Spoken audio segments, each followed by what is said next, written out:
The fact that they understand the franchise business, whether they go into it right away, which is certainly an option, and we love that option when it makes sense for them, or they get more business experience and then circle back to franchising, I believe that once it's in their blood, they're going to come back one way or another. Even some of our students that have graduated and bought some of the service businesses, I would not be surprised to see them either end up on the franchisor side or end up as multi-unit because they understand how this works. Welcome to the Franchise Hot Seat Podcast, where we talk about all things franchising. Now, here's your host, Dr. John P. Hayes. Hi, it's John Hayes with another episode of the Franchise Hot Seat Podcast. And my guest today is Martha Flynn, who recently succeeded me as the director of the Titus Center. Martha, welcome, and looking forward to our discussion about franchising and Titus Center and students and all the wonderful things that we get to deal with. John, thanks for having me. It's exciting to be on the podcast finally. Almost as exciting as succeeding you here at the Titus Center. Well, maybe. So let's begin where I frequently like to begin. Nobody goes to college to study franchising, although we have a few students at Palm Beach Atlantic University that definitely are there because usually a parent is a member of the advisory board and they want to send their child to study franchising. And so that we've got 3 or 4 of those, but nobody goes to college even knowing anything about franchising. And at most universities, you can't study franchising because they don't teach franchising. So you didn't go to college for franchising. When you came out of college, were you even thinking about the word franchise or the idea that you could maybe be a lawyer for a franchise company? How did it all came about that you discovered franchising? Yeah, it's a great question. It's a great story. So no, I, like a lot of us, fell into franchising, not sure what I was falling into. I was an international business major, and I thought I wanted to work for a company that had international legs, and I was interested in the international concepts of business and how you expand internationally, not really knowing what I didn't know, but I decided to go to law school and become a contracts attorney. I was a commercial law attorney and an HR attorney, and so an attorney by trade who happened to land one day at the Burger King Purchasing Co-op Restaurant Services down in Miami, supporting the Burger King system and supporting Burger King franchisees. So really quickly, as RSI is owned by the Burger King franchisees, as a co-op, learned the ways of franchising and the importance of franchise leadership, franchise governance, and understanding the relationship between franchisees and franchisors, as I worked with the board there very, very closely over the years. And then moved to the franchisor side of the house after spending some time in legal. I then ended up in supply chain at RSI, and then ultimately brand marketing as at Burger King headquarters. So now switching feet from franchisee to franchisor and learning the other side of the house. So it was a very unexpected immersion into the franchising space. And a happy immersion? I mean, did you ever say, or anybody say to you, franchising, what, are you going to flip burgers? Or what was it? Were there any put downs, or was this something that you recognized? This is huge, franchising. Yeah. This is international. So it's like you've said many times to me, John, right? When people say they want to go into franchising, parents get concerned, right? What do you mean you want to go work for McDonald's? I didn't put you through school so you would go work at McDonald's, not realizing what it means to work at McDonald's. And that was my journey to Burger King. I remember when I told my parents I was going to work at Burger King after having become a lawyer, and they're like, "You're doing what?" I'm like, no, I'm going to be a lawyer at Burger King, okay? And I'm going to work on the Burger King system. And so, yeah, a lot of people don't understand the vast space that exists in franchising. It's one of the reasons I'm here at PBA and at Titus Center to kind of educate people about what really makes up franchising and the fact that it's not just an individual unit. These are huge, huge enterprises. Some of the largest companies in the country are restaurant companies and franchise companies.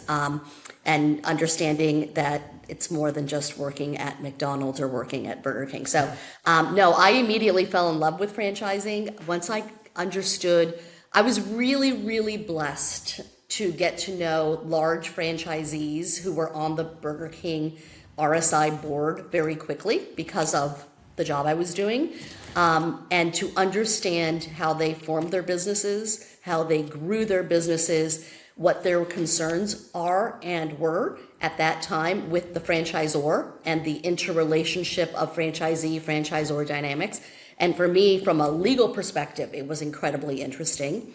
And then from a business perspective, became very, very interesting when I understood the breadth of what I was able to do in the franchising space. Mm-hmm. And then how did you were a contract lawyer and you had HR experience, but it's like franchising is a category or a specialty of its own. Yep. I don't think anybody goes to, well, maybe you do go to law school to study franchise law, or is that not the way? How did you learn it? Franchise law is complex and you mastered that. No, there is no franchise school for learning the ways of franchise, other than the one that you and I teach, I think, to learn the ways of franchise. And now there are a lot more support systems. Honestly, understanding commercial law, understanding contract law, and then truly spending time understanding franchise agreements was foundational. Understanding the relationships. And then you get into the intricacies of understanding the FDD and all of that. Mm-hmm. But no, I was self-taught on a lot of it. A lot of important outside counsel and inside counsels that do specialize in franchise law taught me a lot of what I know. And of course, there's a lot of common law and experience just from being in the franchisor-franchisee relationships where I've learned the ways of franchising. Yeah. And Burger King was just a beginning for your corporate journey in franchising, because you moved on to one of my favorite brands. I knew the founder of the company, loved him, love to this day the coffee and the product, and that is Dunkin'. So how did that happen? You go from, you're already in the restaurant food niche, but kind of a crazy story. So, and again, I live in South Florida. I've been in South Florida a long time. Graduate of the University of Miami School of Law. So I happened to be in South Florida where Burger King was, and that was highly convenient. We actually moved from West Fort Lauderdale, Weston, to Palm Beach Gardens. My husband was in the golf business, and we moved up to Palm Beach Gardens. And at that point, commuting wasn't a popular thing. Telecommuting didn't exist, and I had a lot of relationships in the franchise arena. And Lynette McKee was at Dunkin' at the time, heading up development, and she reached out to me to come and work with her on the franchise recruitment side of the house. And so I had been in contracts, clearly in the legal department at RSI. I had been in supply chain. I took over the premium supply chain out of China for Burger King while I was at RSI. Then I moved over to be in brand marketing and promotions and sponsorships. And so I figured, well, I'm rolling around all the disciplines. I might as well try my hand at development. And so I was remote for Dunkin'.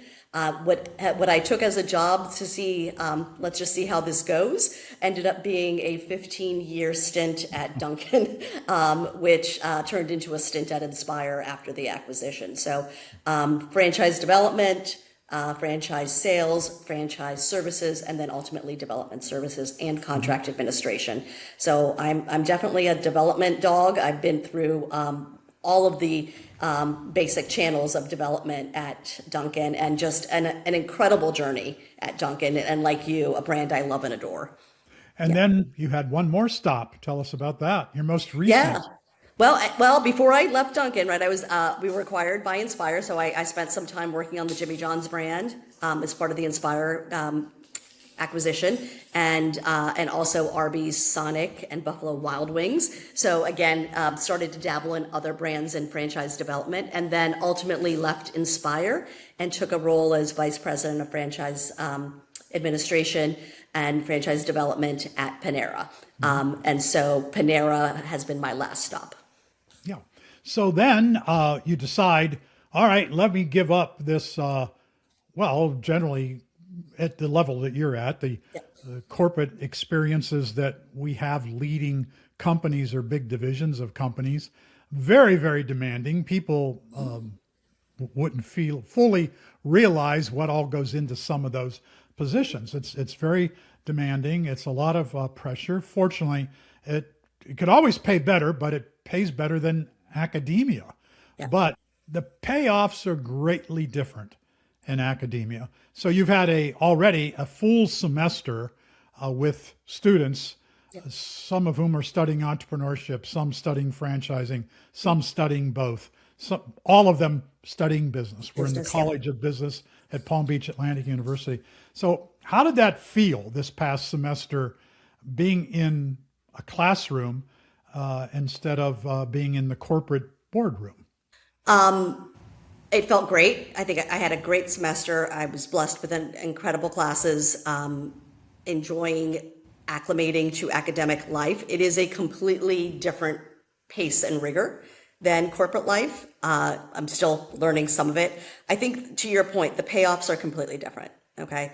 The work that we're doing, focusing on the next generation, has long-term implications for a business that we both love and adore and want to see continue to thrive.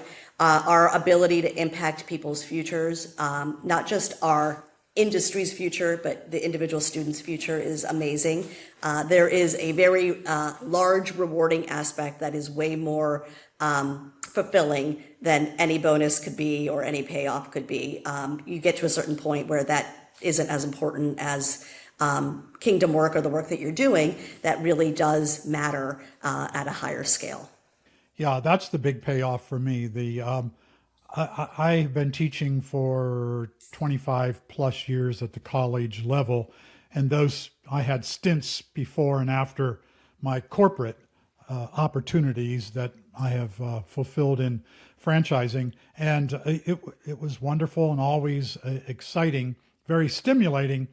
But the classroom, where you're going to get paid less money, and the pressure isn't quite the same, but one of the biggest payoffs, and I did not get this when I taught marketing, for example, or communications, but I do get it in franchising, the gratitude from students, the thank you letters that I will receive, and thank yous from the parents of college students, because most parents today are concerned about college. It's costly. Their son or daughter wants to go learn marketing or international business. Great. What are you going to do with that once you graduate? And in the 8+ years that I've been at Palm Beach Atlantic teaching franchising, I can tell students what they're going to do with a concentration in franchising. I don't do it as much anymore, where I used to guarantee them, if you complete the concentration in franchising, I guarantee you will get a full-time offer to go to work. That was a no-brainer. It's getting a little dicier now. With the size, yeah. Because of the number of students that we have, but also franchising is going through some difficulties, challenges economically as well. And there may not be as many of those entry-level jobs as we've had and that we enjoy, and that I'm sure we will continue to enjoy in the future. But parents and students, graduates, are so grateful. Generally, once they do an internship with us at Titus Center, they get a full-time offer. Not necessarily from the company that provided the internship, but one of the other companies, usually represented on our advisory board, almost always comes from an advisory board member who will offer a full-time position. Well, that's a great comfort to everyone, student and parents, because the college investment is going to pay off. We're very fortunate that we can do that, because not every discipline in business can say that. There are marketing graduates, for example, who have been looking for jobs for some time, not only from our university, but across the country. This is true. Franchising. Yeah, I do believe that one of the big leading points that we have as a bachelor's program, bachelor's focused on entrepreneurship and franchising, is that our students come out extremely well-rounded. They're not pigeonholed into marketing or accounting or finance or management. They are versed in all of it. We make sure of it, right, by the curriculum that we require. They need to understand what it takes to start a business, to run a business, and the aspects of the business. And so while I wouldn't be so bold as to guarantee, their opportunities when they graduate are broader than the narrow opportunities for other degree programs where they're not as well-rounded and there's not as many options. So, even though things have been a little bit turbulent in the franchise space in the last year, I do still think that folks coming out of our program, given their experience, given their willingness to get into a business, stand a really great chance of finding the right opportunity. Yeah. Something like 2/3 of college graduates do not work in the field for which they studied. Correct. Okay. I didn't. I have two journalism degrees, and I did work in journalism. I was a reporter for a while, but business and franchising? What? What did that have to do with a PhD in American history? Not much. But you couldn't make any money in those areas either. And in journalism, I wouldn't have a job anymore because they all disappeared. So I was very fortunate to discover franchising and to discover the thing most people just don't realize, that every franchise company needs HR people. Yes. Every franchise company needs accountants, and they need lawyers, and they need trainers, and they need field support people, and they need international expertise. And if you prepare yourself for those opportunities, maybe marketing is your major. But if you combine the concentration in franchising, which to my knowledge, and I keep waiting for someone to say, no, you're wrong about that. To my knowledge, no other university anywhere offers a concentration, which goes on a student's transcript.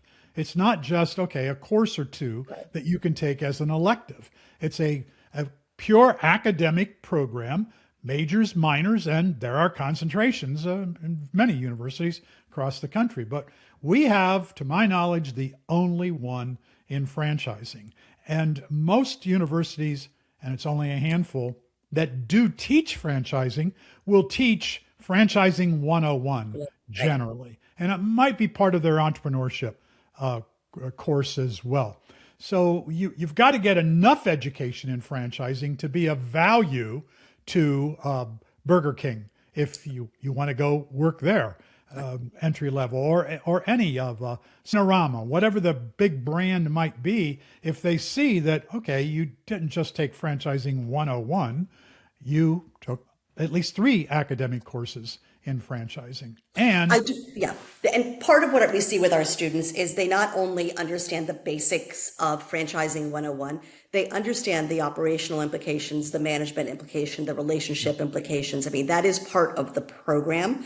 And they speak the vernacular. They understand the tension between franchisee and franchisor.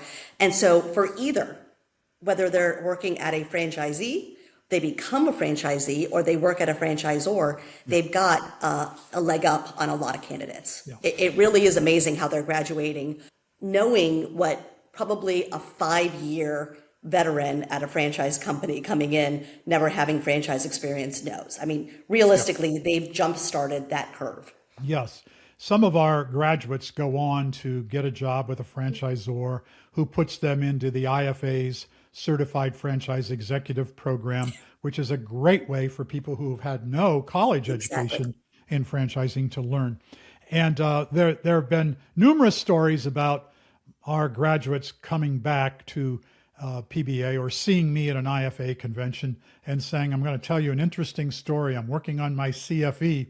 And at my roundtable where we're talking about this particular topic, I answered the majority of the questions. And someone finally says to me, hey, how do you know so much about You're a kid. You're, what are you, 20 years old? Well, they're usually 21 or 22 years old by then.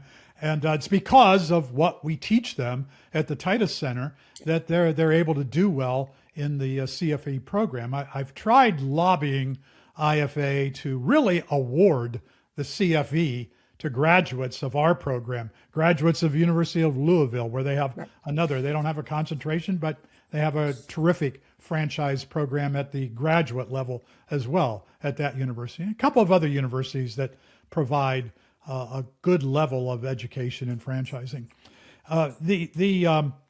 You also mentioned people buying franchises. What people don't understand, if you're going to buy McDonald's or you're going to buy Burger King, you're going to buy Arby's, you're going to buy the Sonic. Okay, these are huge investments. And no, a kid coming out of college probably isn't making that investment and doesn't want to. In fact, our students are not oriented toward food franchising, which is the biggest part of franchising. If there are 4,000 brands in franchising in America, the majority are food and beverage related, but service businesses are coming on strong. We have 12 graduates of our program who own 13 different franchise brands as single unit. We don't have any multi-unit operators, which I think is a good thing, particularly for someone in their 20s. But they can afford, and they have afforded, an investment in a service business. Right. People find that astounding, but they don't realize not everything is $1 million or a $500,000 right. or even a $200,000 investment. There are businesses through franchising that are under $100,000 in some cases, but certainly in the sweet spot of $150,000 to $300,000. So we're helping these young people realize what their parents don't realize. There is a huge world of opportunity where you can be the owner of the business. And I find that personally exciting because I had no idea of any of this when I was a kid. But look at even the students and graduates that we know. We know students who have started businesses and are doing great. We know students that have started and flipped businesses. We know students that have bought into franchises. We know students that are thinking about a franchise for the future and getting some experience.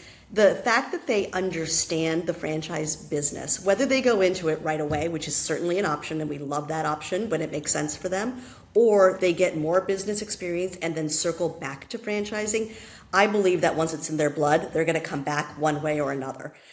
Even some of our students that have graduated and bought some of the service businesses, I would not be surprised to see them either end up on the franchisor side or end up as multi-unit because they understand how this works.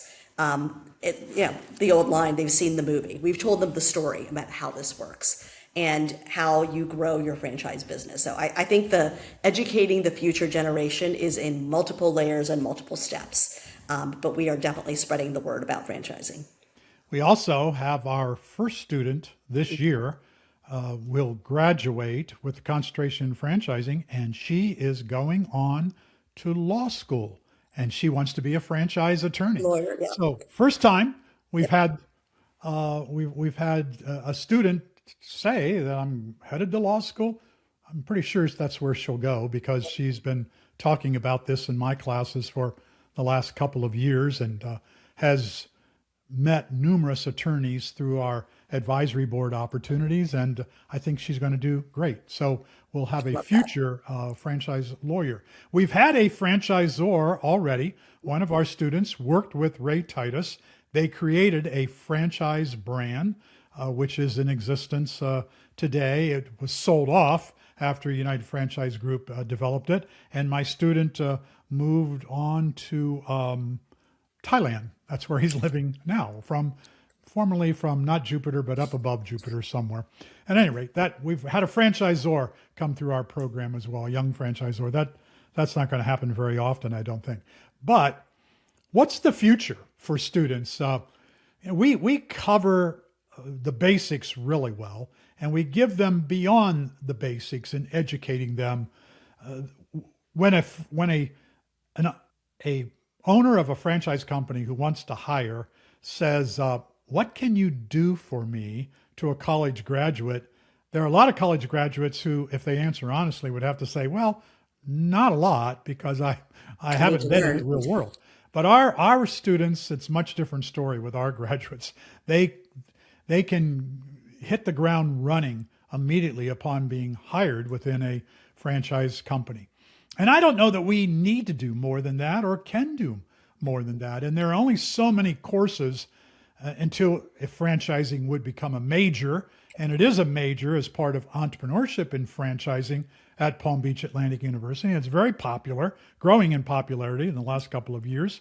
But I'm not sure that I want a student to come out with just a franchise education and not have maybe management experience or accounting, finance. Those are terrific areas. If you're an accounting graduate and you have franchise experience, you have a bright future ahead of you. But Very are there much. other things the center could do? Yeah, I was going to say, I think I take exception with whether we're going to have more franchisors. I think the work that you've been doing with Titus Center over the last 8 years is still marinating with folks who have come through, with our students that have come through the Titus Center.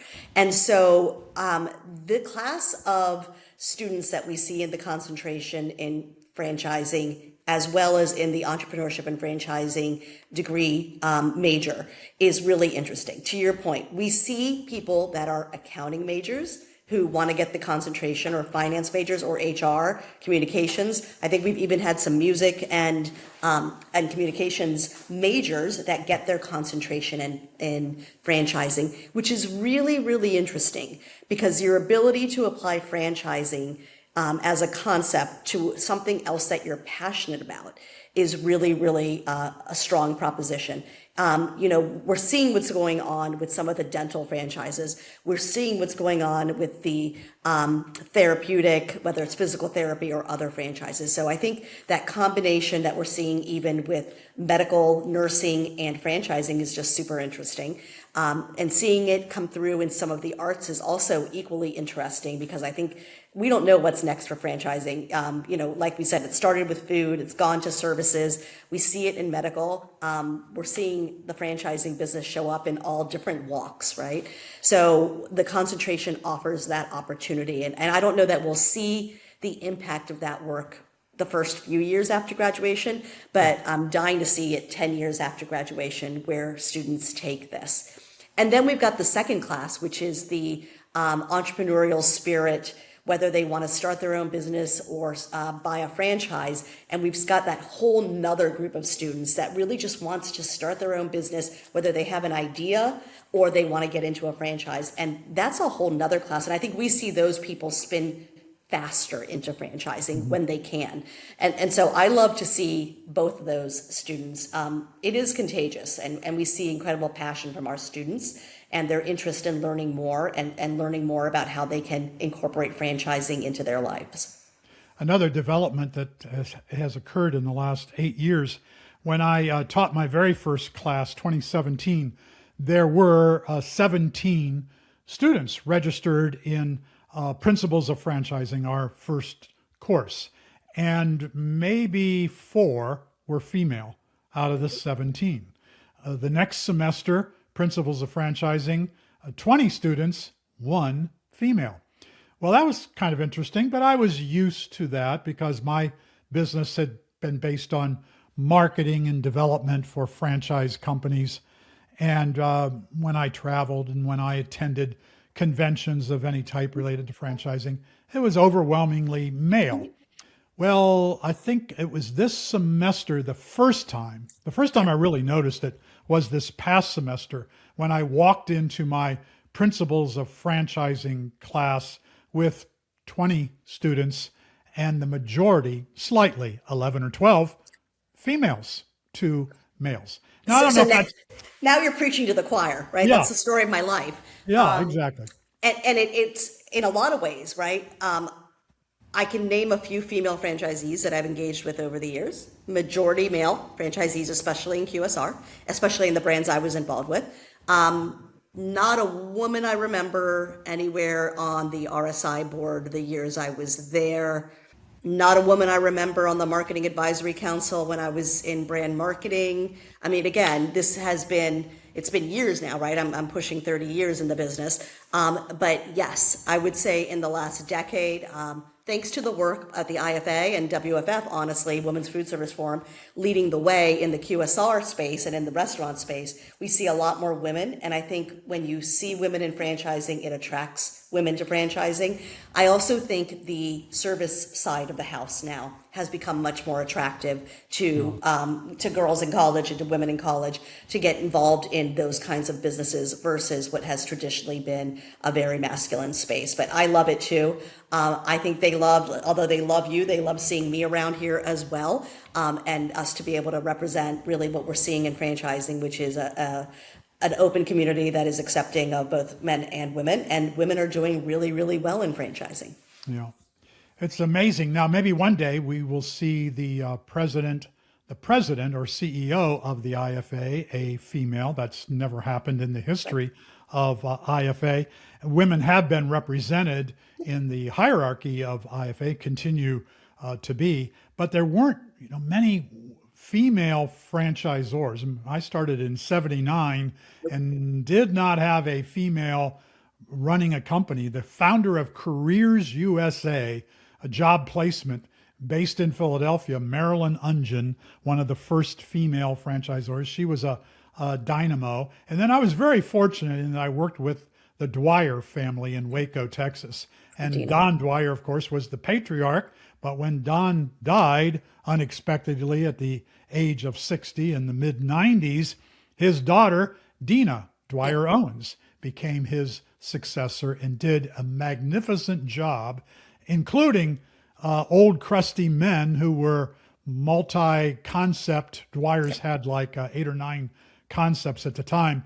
Old crusty men who thought, no, this cheerleader from high school can't be taking over running the Dwyer Group, which today is Neighborly, the largest of the supplier or the service businesses in franchising.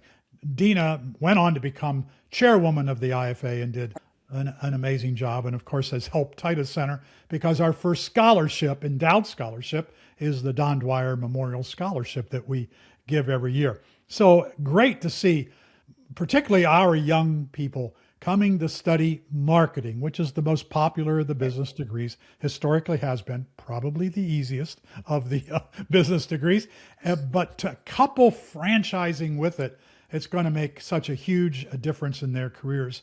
That has also happened for veterans, because we like, in franchising, franchisors like veterans yes. and they like teachers. These, if you can convert from the armed services or from a teaching career into a franchise career, these people become, because they want to follow a system and they know how to follow orders and they don't mind taking the lead from someone else, they make terrific franchisees. And so it's great that we can contribute to the future of franchising the way we are, more so that we are helping young people who pay a hefty price for a college education today to be confident that when they graduate, they're going to have opportunities because franchising needs them. Agreed.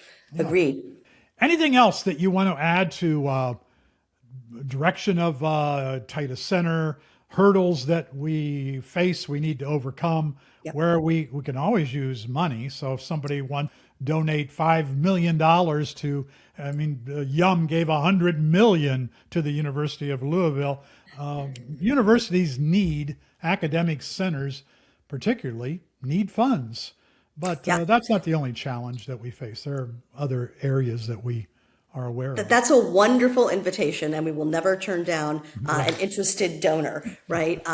Being able to help support our students and support our programs, if it aligns with a donor's mission, is really a great opportunity. I think an easier hurdle for a lot of people that might run into this podcast is our need for internships. And what an offer we have for them, right? We have students that are actually concentrating or studying franchising and business development and entrepreneurship that are in need of internships. And they are strong students. And anyone who's worked for John or worked for me knows we're no easy bosses around these parts, right? They are hardworking, dedicated, eager to learn and eager to work students that need internships that meet the criteria that we've set out for them in order to get their concentration or their bachelor's degree related to franchise and entrepreneurship. So we're always looking for folks who are interested in some good talent at a great rate, who can bring some value to your organization as others lean in with us and pour into the next generation. And a lot of the times when we offer up our students for internships, one of two things happen. One, people want them another semester, Right. or people want to hire them.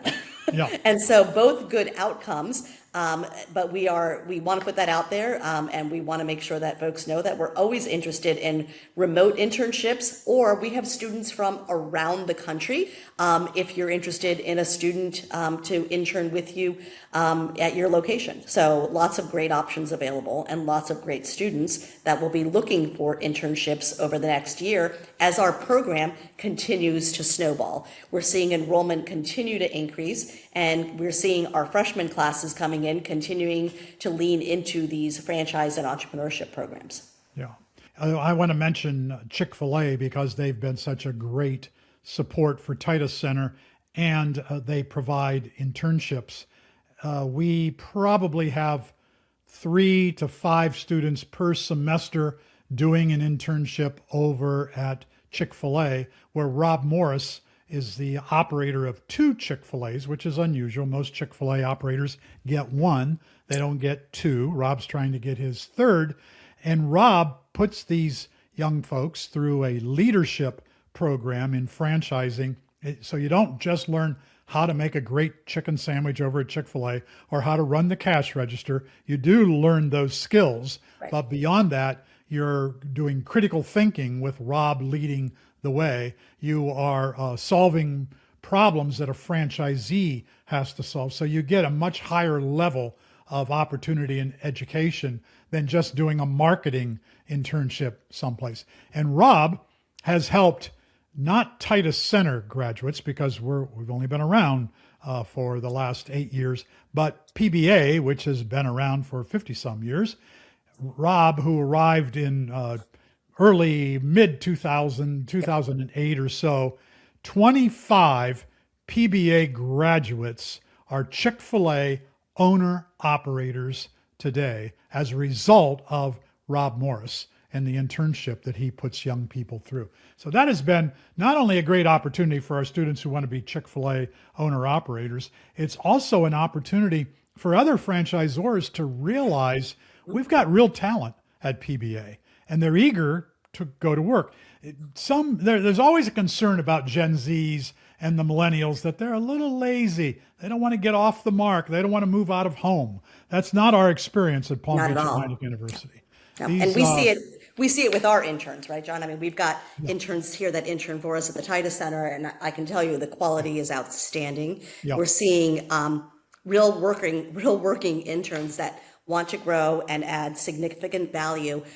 In some cases, even more value than entry-level folks that I've had at some of the largest brands in the U.S., right? Yeah. And largest QSR brands. So I think quality-wise, you can't go wrong with a lot of our graduates or a lot of our students in terms of their ability and their interest in working. I haven't seen any of the Gen Z-ness that is out there with our students. They are go-getters, and I'm still trying to understand how so many of them have multiple internships at the same time. I mean, they are eager. That sometimes becomes challenging. I'm not a fan of that, but they like to do it. They are go-getters, which I do like that part about them. And the greatest compliment is when a franchisor or franchisee who has an intern calls me and says, I had no idea that you had this high quality of student, and can I get a second one? And that's always the greatest compliment. That happens a lot. Once you have a PBA, particularly a Titus Center student as an intern, you're going to want to continue to have one of those folks at least in your organization.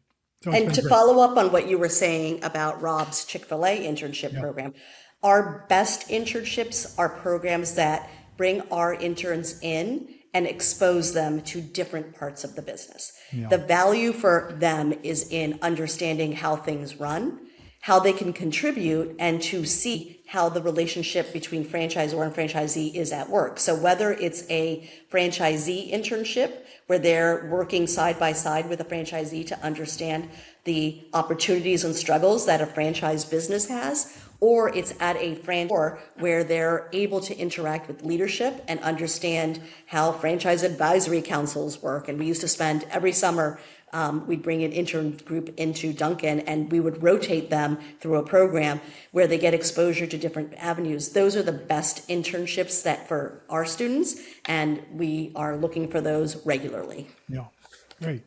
Okay, Martha, we're right up against the time. That's perfect. We covered a lot of ground. We can always do it again and cover more ground when we're ready. Thank you for joining me today. Awesome. Thank you, John. I will see you probably Thursday. Thanks for tuning in to the Franchise Hot Seat Podcast with Dr. John P. Hayes. Tune in next time for more conversation around all things franchising.